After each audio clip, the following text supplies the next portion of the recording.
at home, a programmer here at the theater. But enough about me. I'd like to introduce a very special person to the stage, Nashville's horror host for 25 years, the formidable physician of fright, Dr. Gangrene. Hey, let's everybody give the Belcourt a big round of applause for this Shocktober series. There's been some good movies, and the 12 Hours of Terror, any 12 hours that... Lost my... There it goes, it's back. Hey, we're going to do something fun before the movie real quick.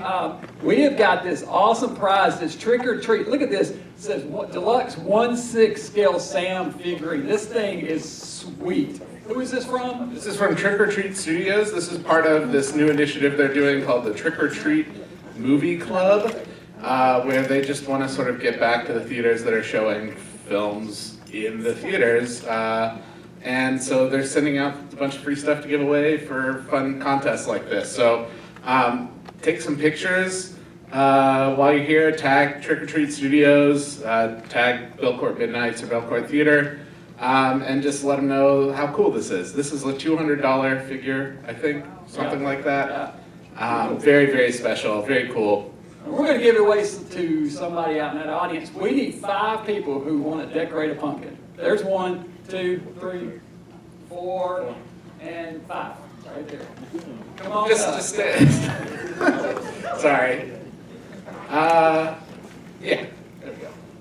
So we're not going to blindfold you for any of you guys who are here for 12 hours. That was a little funky. You're going to have 5 minutes to design.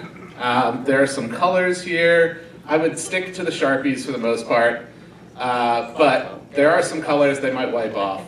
But yeah, be as like creative, detailed, fun as you can in the next 5 minutes.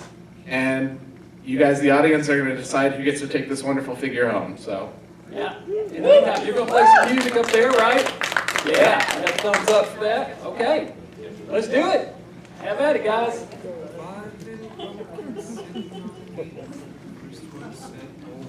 And while that's going on, I brought some Halloween candy because it is Halloween, right? Anybody want some candy?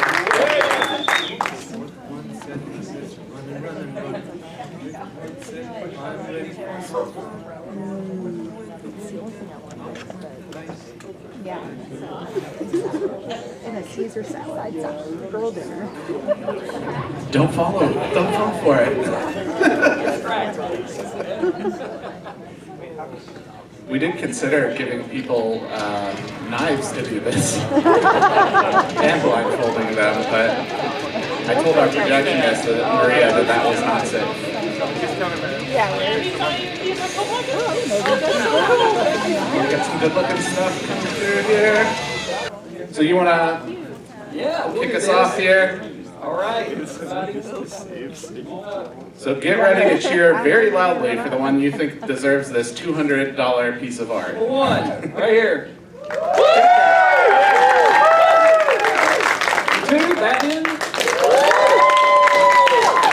3. 4. 5. I think we got a winner. Freddie here takes it. Yeah, hold on to your pumpkins. Thank you all so much. And feel free to... Sam, you didn't know you were going with that, did you? Good job, everybody. All right, thanks so much for participating in that. That was a lot of fun. So I have the honor now to talk a little bit about the movie coming up here. Do we have any first-timers haven't seen this movie? All right, cool, a lot. You know, there was a lot of movies last night. There was a lot of people that had not seen Halloween 3. Both of those movies are Halloween, have become Halloween classics. This is a modern Halloween classic. It was made in 2007. It is an anthology film featuring 4 short stories that all take place one Halloween night, and it's told non-linearly. So the stories are kind of mixed and matched, and characters from each of the stories appear in the other stories. So it's fun to look as you're going along. You'll be like, oh, that's the character that was in the last story. Pretty fun.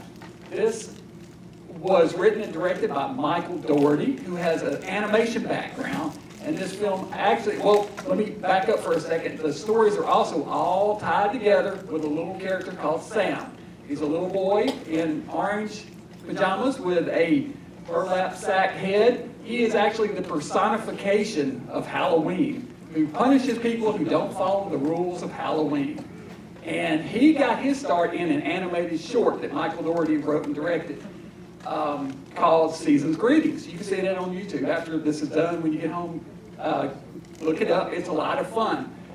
When this film was made in 2007, the studio didn't really know what to do with it because it wasn't exactly what they were expecting. The movie really kind of has kind of a mean spirit to it in a way. Some of the stories have things like a serial killer who's poisoning children on Halloween with poison candy, and a bus load of special needs kids that are intentionally driven off a cliff and drowned. Not exactly warm, fuzzy material, so they were kind of like, Warner Brothers was like, what is this, you know?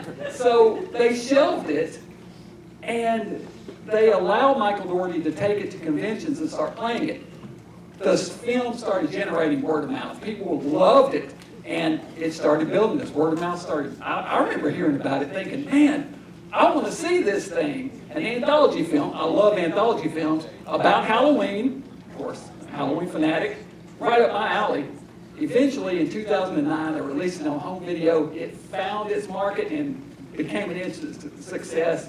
And now Sam is a Halloween icon, right up there with Jason and Michael. You see his toys, merchandise everywhere. So, you know, pretty cool. One fun fact before we get started. I know this is true because I was just watching an interview with Michael Dougherty a couple of days ago, and he was talking about this very thing. When he was shopping the script around Hollywood and he was trying to sell this movie, the first person he sold it to was Stan Winston. Stan Winston, the makeup effects guy, loved the script and wanted to make this movie, so he bought it. And he said, let me see if I can get some other directors attached to this. So he went off, did his thing, called back a little while later and said, okay, I got some directors. Get this. He said, Tobe Hooper, George Romero, John Carpenter, and Stan Winston were each going to direct one of the segments of this originally. How awesome would that have been? But even more incredibly, every studio in Hollywood passed on that. And one of the feedback he got, one of the producers said, nobody wants to see stories about vampires, werewolves, and ghosts. They're too old. They're boring. Yeah, right? Wait till you see this movie. There ain't nothing boring about this movie. This is great. A true Halloween classic, released in 2009, made in 2007. This is Trick or Treat. I